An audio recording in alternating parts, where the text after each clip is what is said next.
At a church that I once served, we would always place cards and pencils in the pews for children to draw on and sketch. We actually called it kids art, and even had a bulletin board where the children could post their creations for everyone to enjoy.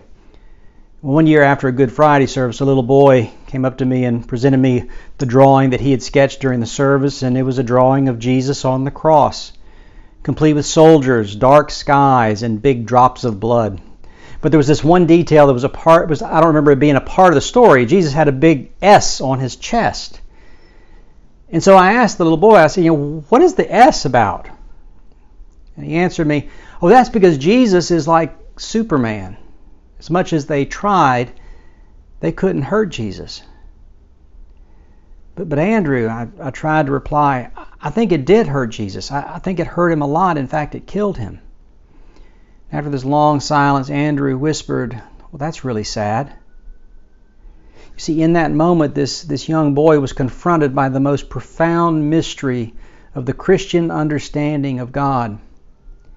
It is the mystery that even adults find hard to understand, to comprehend. It is a mystery made even more difficult, I think, by this particular year. This is not just a story for once upon a time. This is a story about the time in which we're living. The world is full of hurt, and it's very sad.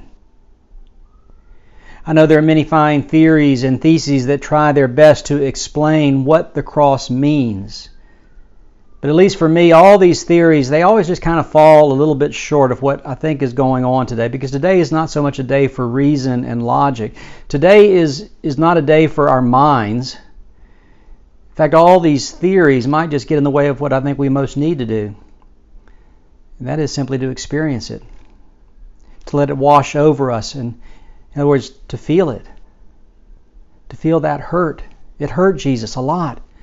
There's the pain of betrayal and denial by his friends, the anger of the crowds, the injustice of the powers and principalities, the physical torture, and there too is the cross. Today is a day for our hearts to hurt, our souls to break. Today is a day to grieve. Each Tuesday during this pandemic, I've invited our clergy to meet via Zoom, and this past Tuesday, I invited 2 chaplains from Episcopal Relief and Development to share with us something that they had also shared right after Hurricane Michael. And it's a graph. It's called the life cycle of a disaster or catastrophe. And it kind of represents the highs and the lows that one experiences after disaster. And it also reflects how the process of grief kind of plays out on this same graph. And as we kind of listen, I suddenly realized that while this disaster is not over, grief has already begun.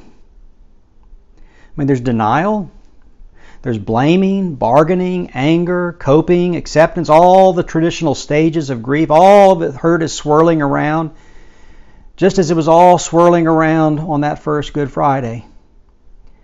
Grief is all over the place at the foot of the cross, and grief is all over us. And it is sad. This is the one day of the year that I hope that we can be honest enough to say these things out loud and to pray them to God, to grieve all that is wrong and all that has gone wrong, to dare to grieve that we're not just the victims of all the hurt in this world, but that we can often be the reason that we hurt and we hurt others. But this hurt is not all that we are asked to experience and feel today. There's something that holds this hurt, something even more remarkable to experience and encounter this day, that for all this hurting, that on this day there is also healing. No one has greater love than this, Jesus said just on the night before he died, to lay down one's life for his friends.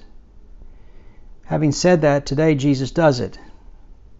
Yes, there's all the hurt, the pain, the sin, the tragedy that nailed Jesus to the cross, but it is a stronger power that keeps him there. And that's the power of his love for us. Father, forgive them, for they just don't know what they are doing. It is only now, after we've stayed with Jesus long enough, that we begin to fathom what lies at the heart of God. For the cross of Jesus is not simply about hurting, but is about what Jesus did with all that hurt and pain. Father, forgive them. They do not know what they're doing. For all the pain we endure, for all the hurt we inflict, for all the agony of the world, here is love. And in that love there is hope. In that love there is forgiveness. In that love there is actually healing. Frederick Buechner speaks of this way of love when he wrote the following. The love for equals is a human thing, of friend for friend. It is to love what is loving and lovable. The world smiles. The love for the less fortunate is a beautiful thing. The love for those who suffer, for those who are poor, the sick, the failures, the unlovely. This is compassion, and it touches the heart of the world. The love for the more fortunate is a rare thing. To love those who succeed where we fail, to rejoice without envy with those who rejoice. The love of the poor for the rich, of the black man for the white man. The world has always been bewildered by its saints. And then there is the love for the enemy. Love for the one who does not love you, but mocks you, threatens, and inflicts pain. The tortured's love for the torturer. This is God's love. It conquers the world.